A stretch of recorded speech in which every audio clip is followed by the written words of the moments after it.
I want to explain to you the title of this message, Our Household of Faith.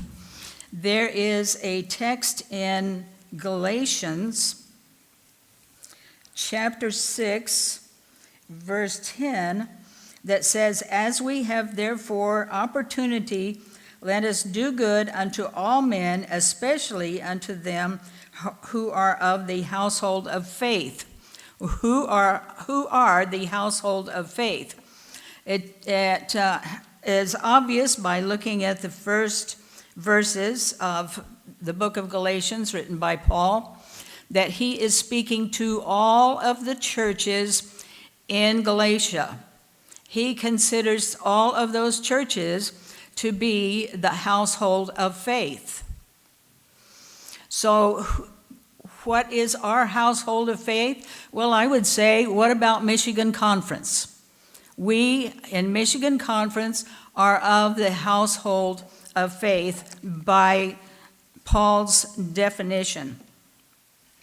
So I want to talk a little bit about some of the unsung heroes of the very early days of the Michigan Conference, and in fact before then. I have spent a couple of seasons at Battle Creek Historic Village as a tour guide, and there are many, many stories that people learn there, but there are unnumbered stories that are not told there. And so I want to share with you some insights from some of those stories of people that are not mentioned quite as often, and or stories about people who are included, but there's some stories that are not told about those individuals. So that's what I want to do. Pardon me, I have to have some water occasionally. Okay, so the first story I want to tell you about is Joseph Bates, because Joseph Bates had much to do with the history of this conference. He was headquartered for a while in Jackson. He had some friends there. Joseph Bates, you will remember, was a retired sea captain. He had sailed the seven seas. He had a wife in Bedford, Massachusetts, and he became a missionary, an advocate of the Sabbath very early on. And so he would travel throughout several states talking to people about the Sabbath. So in 1852, he was in Jackson, and he had a dream. It was so vivid in his mind that he couldn't forget about it. He dreamed he was on a ship, and the ship was going to Port Battle Creek. And he didn't know where Port Battle Creek was. And so he asked his friend, and his friend said, Battle Creek is about 40 miles west of here.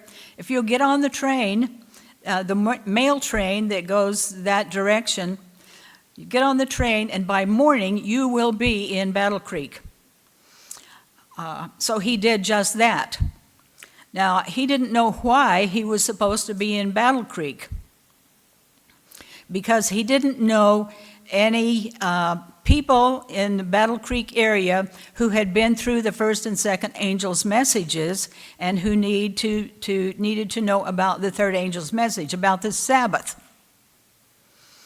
And back in the day, there was this thinking among some of our early pioneers that the message of the third angel was only to go to those people who had not rejected the first and second angel's messages.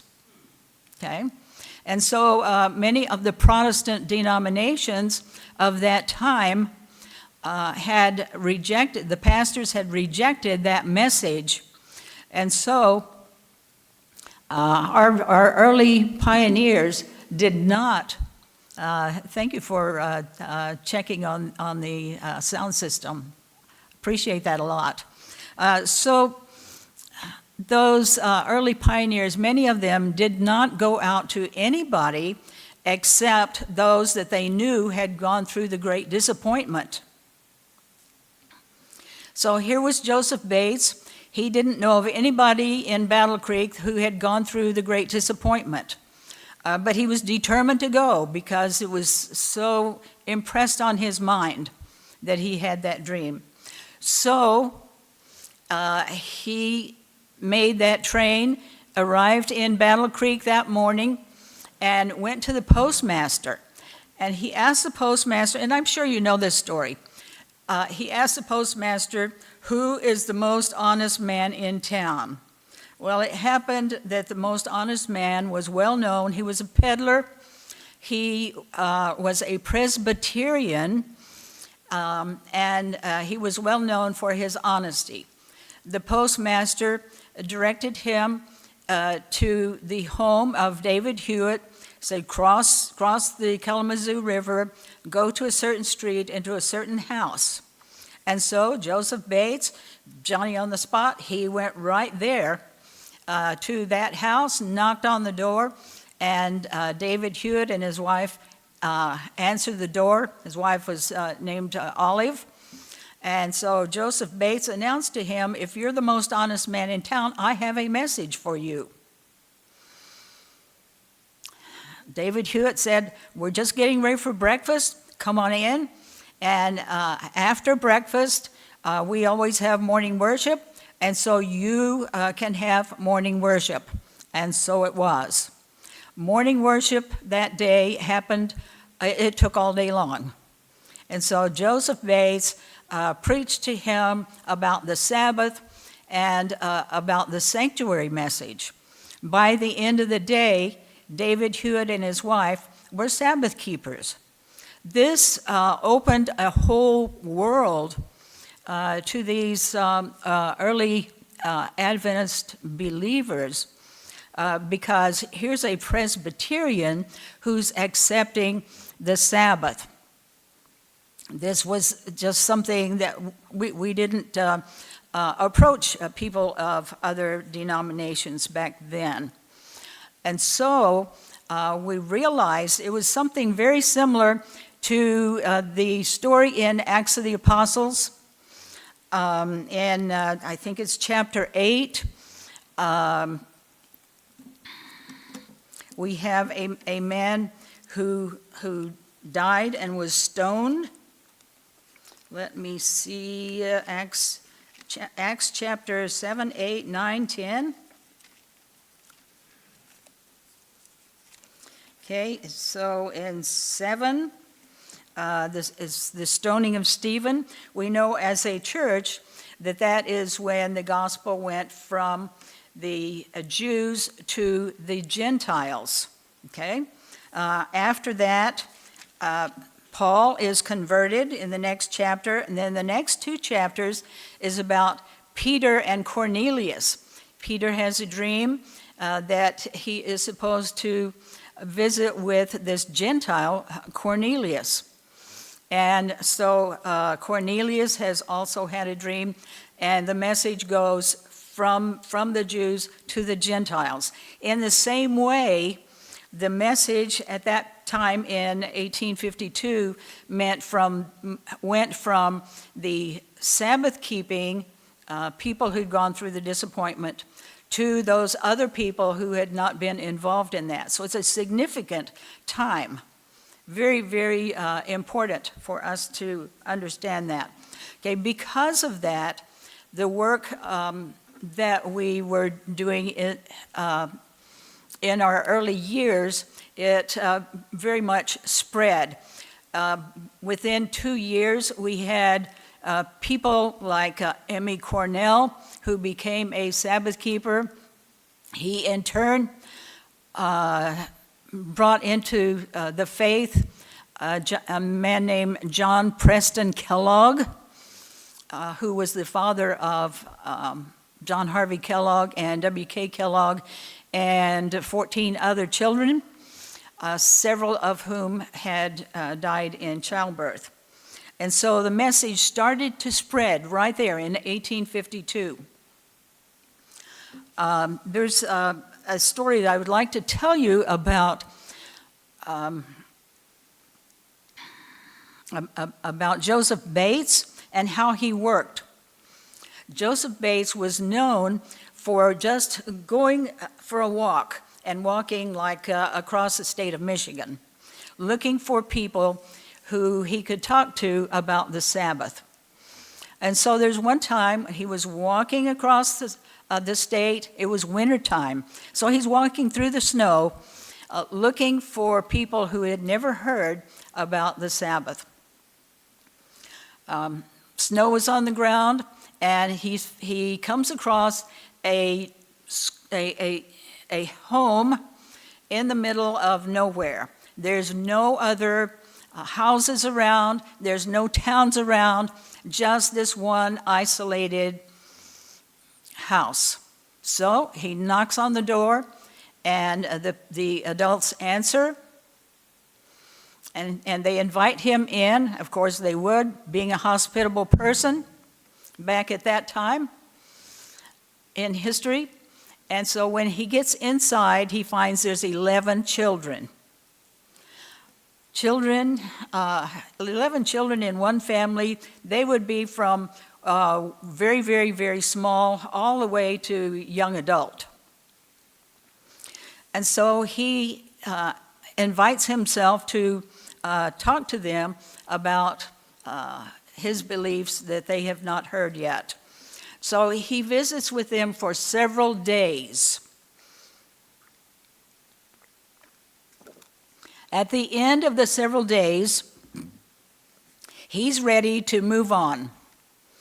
But they say, "No, you can't leave yet. We have to be baptized." Now, normally, under those circumstances, a person might choose to wait until spring to be baptized, when the weather is much more conducive to baptism. But this family decided they wanted to be baptized right now. They wanted to follow the Lord right now. So, well, there's not even a bathtub. There's just no place to be baptized. But they go out. There's a little creek out back, and so they go out there and brush the snow off of the ice, break the ice, and then they have brought a ladder with them. They put the ladder down into that ice water, and Joseph Bates goes down into the water, and one by one, the parents and the older children go down to be baptized. I'll tell you, if the water is less than 90 degrees, I'm not going to go in it.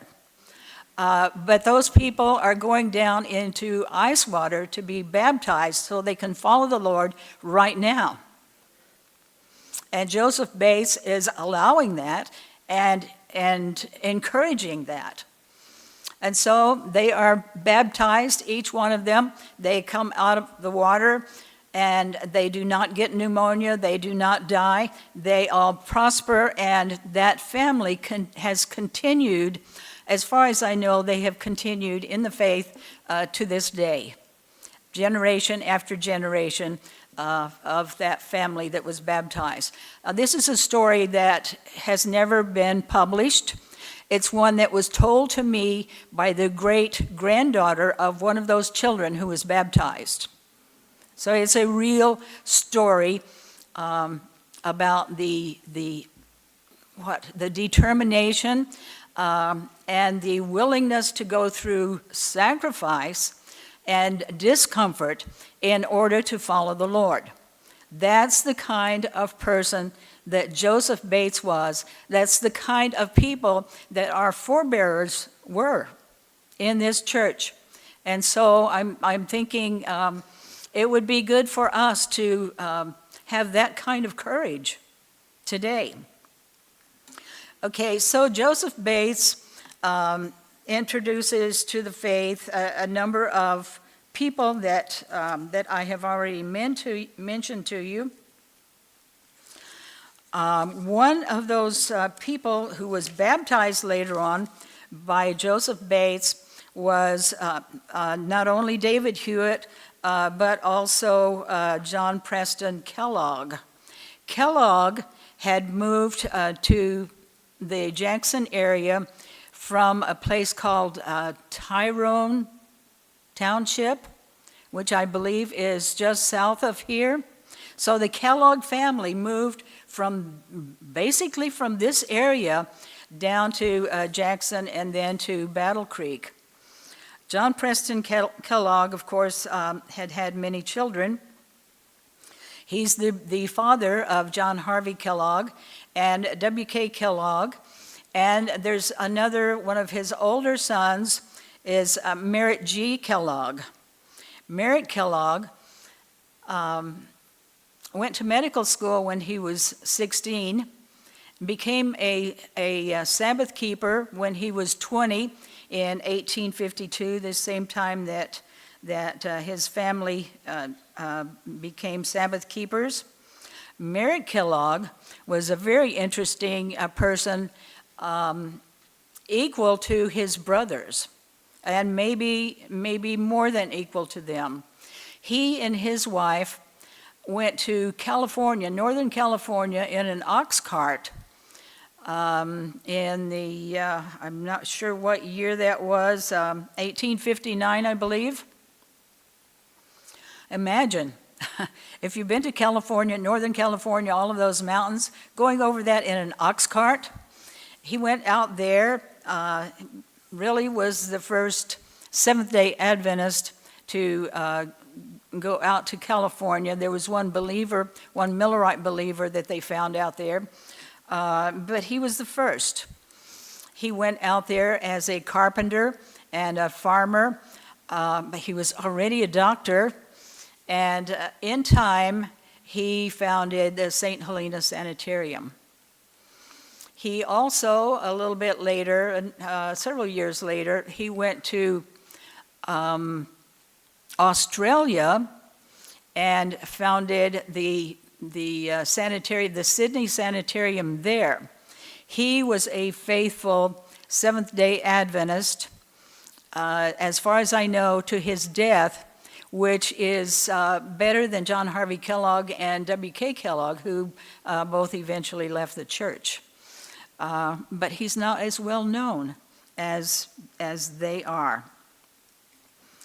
There's another person.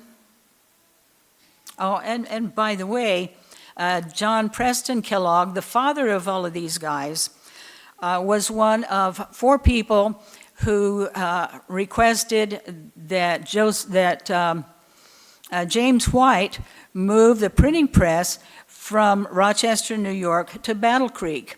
They pledged, four families pledged $300 apiece to build a building for the publishing house in Battle Creek. So John Preston was one of those. 3 of the 4 people who made that pledge had to sell their farms in order to raise the money.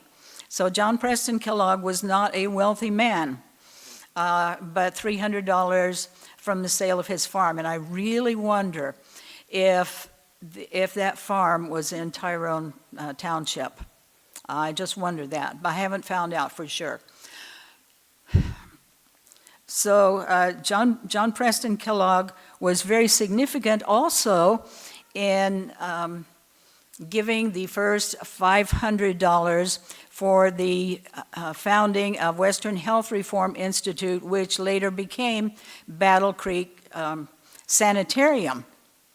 He gave $500 despite the fact that he made his money running a broom shop with all of those kids. But I guess he was really good at making brooms. And in fact, you know, many of our schools have hired many of our students to run broom factories.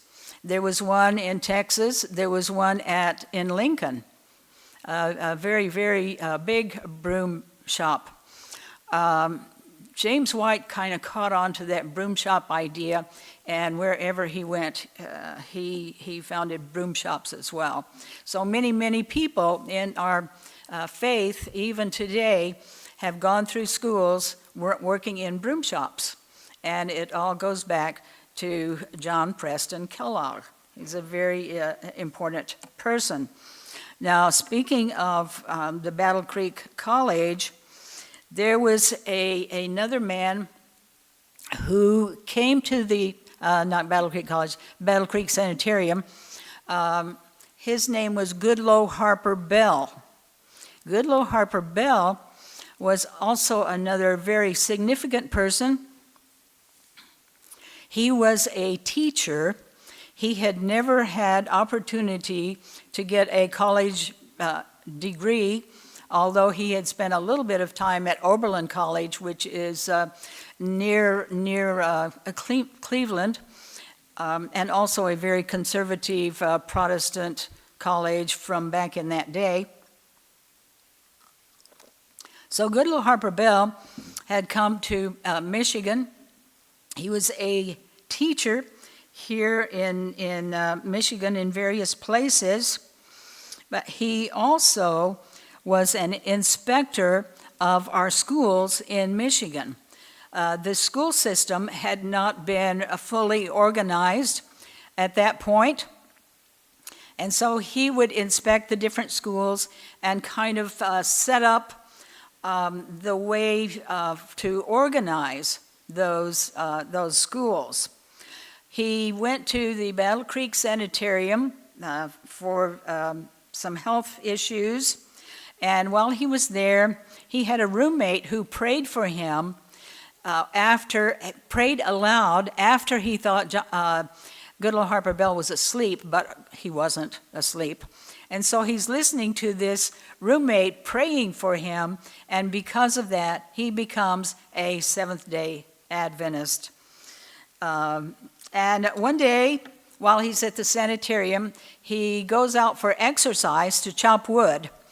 And while he's chopping wood, along comes a number of young people named Edson White and Willie White and John Harvey Kellogg and W.K. Kellogg, some of those students from public school, and they meet this teacher who is very able to convey concepts very adequately, very good teacher. These boys recognize that this guy is a really good teacher. He's way better than the teacher we have in our public school. And so they went to talk to their parents, James and Ellen White, and before you know it, Goodloe Harper Bell becomes the teacher. He began something called Bell's Select School. It starts with about a dozen students, and it increases to about 25 students. It is so successful that little schools start developing in other places in the state and also in other states as well. And pretty soon, they decide in Battle Creek they're going to start Battle Creek College. Well, to have a college, you have to have someone with a degree. And so they started hiring people with master's degrees, but these people had not been trained, had only become, recently had become believers in the Sabbath and had not been trained in that way. And so they wanted to teach the classics and ancient Greek and some Latin and some of those other things that we don't study in school anymore, especially in Adventist schools. But the really big thing was that when they started this school, Ellen White told them, have it built in the country. But a majority of the brethren decided no, they wanted to have that school in town. And so she got outvoted, and they put the school in town. Ellen White was so disappointed that she cried because that school should have been in the country. That school caused all kinds of problems because they had the wrongly educated leaders in the school. There was a lot of conflict between McLaren, especially, who was in charge of the school at one time, who was a new Adventist, and Goodloe Harper Bell, who did not have the degrees, but he had the concept of teaching that was correct. And so there's one incident that I read recently where McLaren's son, who was a high school student at the time, he was coming up the stairs and Bill was ahead of him. Bill had been sick, and so this young man came up very rudely behind him and pushed him up the stairs, which of course was hurtful to Goodloe Harper Bell. And so the Goodloe Harper Bell hung onto this young man and was trying to tell him that what he did was wrong. And about that time, the father, McLaren, came along and rebuked Goodloe Harper Bell, but did not rebuke his son. And so those kinds of problems happened in the school. And so Goodloe Harper Bell left Battle Creek. He went to Massachusetts and started another school under the direction of the conference president, S.N. Haskell, and that school became Atlantic Union College. So Goodloe Harper Bell actually started two of our colleges. There's no book written about Goodloe Harper Bell, but I believe he was a wonderful hero of our faith. Not only that, after he had that school established in Massachusetts, he came back to Battle Creek. He was retired from teaching, and so he started working with the Sabbath School. Sabbath School, back then, there might be, at camp meeting time, there might be 1,500 people, and they were all getting that same adult lesson. And Bell said, no, this is not right. We need to have a graded school. We need to have a youth class, and we need to have juniors and primary and kindergarten. He didn't name them, but the concept. And so today we have a Sabbath school for all ages because of Goodloe Harper Bell.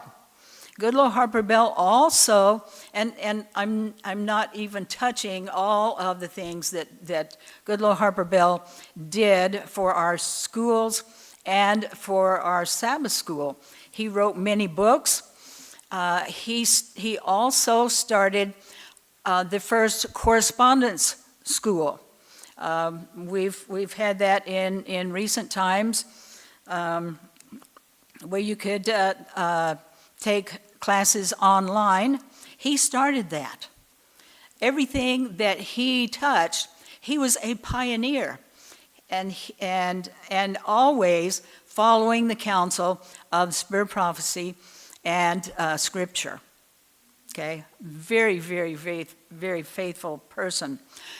What he did for Sabbath school is somewhat equivalent to what J.N. Loughborough did for our churches. J.N. Loughborough, in the early days, when we first started to organize, we organized the Michigan Conference in 1861, J.N. Loughborough would go to the little communities everywhere where congregations had been started, had been raised up by some of these early pioneers, and he would teach these little congregations how to run the church. He would teach them how to, for instance, how to choose a nominating committee, one of these wonderful things that we have today. He would teach them how to choose and conduct the church board, how to conduct a Sabbath service. We have him to thank for the organization we have of our churches today. He even wrote a book, and I don't know if, yes, I did bring it. He wrote a book called The Church, Its Organization, Order, and Discipline. So today we have a lot of organization from the General Conference onward, the General Conference working policy, our church manuals. He is the person who is responsible for all of those things regarding our church services. Back to good old Harper Bell. He was friends with his students. One of his students, of course, was Edson White. You may know that Edson White was a rebel as a young person. Edson White liked to dress in the fanciest clothes to impress his friends. He had to be cool. He also would tell people that he did not believe that his mother was a prophet. And he had that attitude until he was 44 years old. But way back when he was a teenager, good old Harper Bell wrote him a letter and said many things. It was just a casual, nice letter, except in the last paragraph, he said, "You know, Edson, your mom loves you, and you should respect that. And also, you may not realize, your dad loves you too, and you need to respect your parents." Well, Edson didn't until he was 44 years old. Finally, at age 44, he was fully converted. And after his conversion, he wanted to be a missionary. So Edson White and his wife built a boat called the Morning Star. The Morning Star was built primarily in Battle Creek, but they couldn't run it up the Kalamazoo River because the river was too small for the boat. And so they had to put it together in pieces in Allegan and then take it across Lake Michigan, take it around a circuitous route to finally get on the Mississippi River. When it went down on the Mississippi River, it was prepared as a missionary boat. This was 1890s. It was 30 years after slavery had been abolished. But those people in the South who had been slaves or were the product of people who had been slaves, they were still being suppressed by the white man because they didn't want them to advance. And so this whole population of our black brethren could not read and write. And so on this boat, Edson had a little school room. His wife was a teacher, and she would bring the mothers on board this boat and teach them to read and write, knowing full well that if the mothers could read and write, then they would teach the children to read and write. And so this was a very dangerous thing because some of the white leaders in those areas along the Mississippi River, they would shoot their guns at Edson. They would do everything they could to sink the boat or to discourage Edson's work. So in many places along the river, all the way down the Mississippi River and the Yazoo River, and then over south of Nashville, Tennessee, and the Cumberland River, Edson would stay long enough in a place where he could build a little school and a little church. He would bring the people on the boat up to the second deck where he could conduct evangelistic meetings. Also in the boat, he had a printing press, and he would print little books, some of which are available today, so that those little kids could learn to read and write and continue their education and their worship of the Lord in these little buildings that he would build. He'd build a little church and a little school building, and then he would head on down the river. I don't know exactly how many of those there were, but I think there was about at least 30 places where he established little churches and schools for those people. And so many people today of that race have become Seventh-day Adventists today and leaders in our church because of the missionary work of Edson White. Those are just a few of the people from our past who have done quite a great work. And their stories deserve to be told. And so, again, the scripture passage, I'd like to share that with you again. Paul is talking to the Hebrews, and he says, "And these all, having obtained a good report through faith, received not the promise." That is, that Jesus has not returned yet. Okay? God having provided some better thing for us, that they without us should not be made perfect.